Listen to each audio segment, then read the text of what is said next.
Assalamualaikum warahmatullahi wabarakatuh. Perkenalkan, nama saya Siti Halimatus Sa'diyah, NIM 21110104033. Di sini saya akan menerangkan tentang penyusunan model pengelolaan kelas. Pertama, pengertian pengelolaan kelas di sekolah dasar.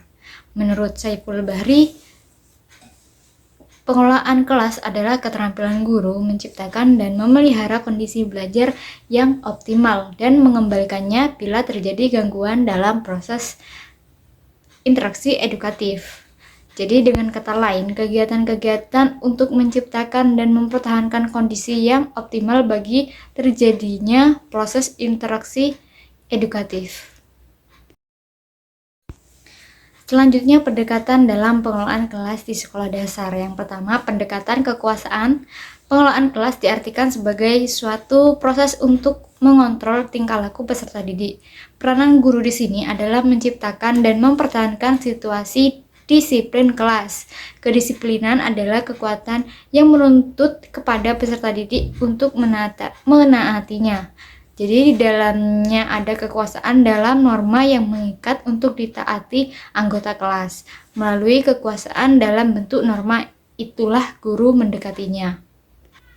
Kedua, pendekatan ancaman. Dari pendekatan ancaman atau intimidasi ini, pengelolaan kelas juga sebagai suatu proses untuk mengontrol tingkah laku peserta didik. Tetapi dalam mengontrol tingkah laku peserta didik dilakukan dengan cara memberikan ancaman, misalnya melarang, ejekan, sindiran, dan memaksa. Untuk yang ketiga, pendekatan kebebasan. Pengelolaan diartikan sebagai suatu proses untuk membantu peserta didik agar merasa bebas untuk mengerjakan sesuatu kapan dan di mana saja. Jadi peranan guru adalah mengusahakan semaksimal mungkin kebebasan peserta didik selama hal itu tidak menyimpang dari peraturan yang telah ditetapkan dan disepakati bersama.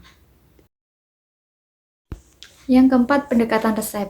Pendekatan resep ini dilakukan dengan memberi satu daftar yang dapat menggambarkan apa yang harus dan apa yang tidak boleh dikerjakan oleh guru dalam mereaksi semua masalah atau situasi yang terjadi di kelas.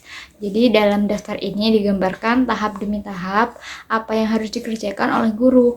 Peranan guru hanyalah mengikuti petunjuk seperti yang tertulis dan dalam resep.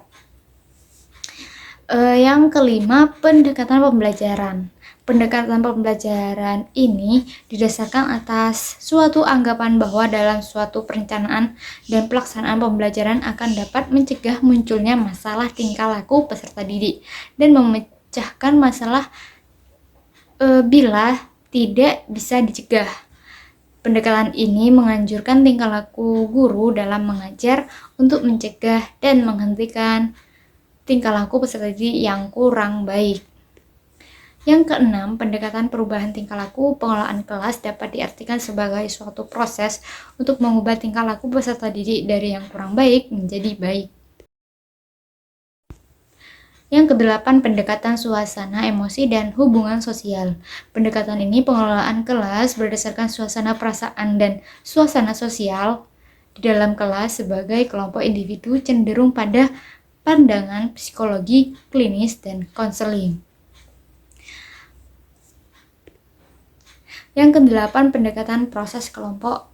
Pendekatan kerja kelompok dengan model ini membutuhkan kemampuan guru dalam menciptakan momentum yang dapat mendorong kelompok-kelompok di dalam kelas menjadi kelompok yang produktif.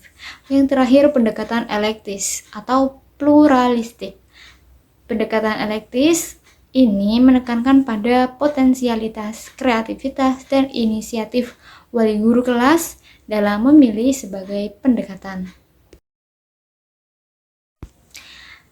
Selanjutnya, model-model pengelolaan kelas di sekolah dasar. Yang pertama, model humanistik.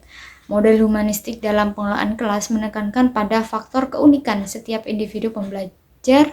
Pada model ini, intervensi pembelajar sangat dikurangi, bahkan lebih menitik beratkan pada partisipasi aktif pembelajar dalam proses pembelajaran di kelas, sistem supervisi, dan pengembangan internal individu pembelajar. Yang kedua, model behavioristik. pada pengelolaan kelas menekankan pada peran vital pembelajar dan arahan atau instruksi dari pembelajar. Hal ini didasarkan atas keyakinan bahwa perilaku menyimpang merupakan hasil dari kegagalan untuk mempelajari perilaku yang diinginkan. Model demokratis juga sangat menghargai perbedaan dan hak-hak individual pembelajar, dan bahkan menekankan pada pentingnya kebebasan bersuara. Pada model ini, para pembelajar diberikan hak dan kesempatan untuk berpartisipasi aktif dalam pengambilan keputusan mengelola kelas mereka. Yang terakhir, model konstruktivis. Model ini merupakan terjemahan dari konsep De Porter, yaitu mengorkestrasi lingkungan yang mendukung. Sebagai pancaran dari aliran konstruktivis, tentunya model ini lebih berpihak pada pendekatan pembelajaran student center seperti pada model humanistik dan model demokratik. Terima kasih, itu saja materi hari ini. Wassalamualaikum warahmatullahi wabarakatuh.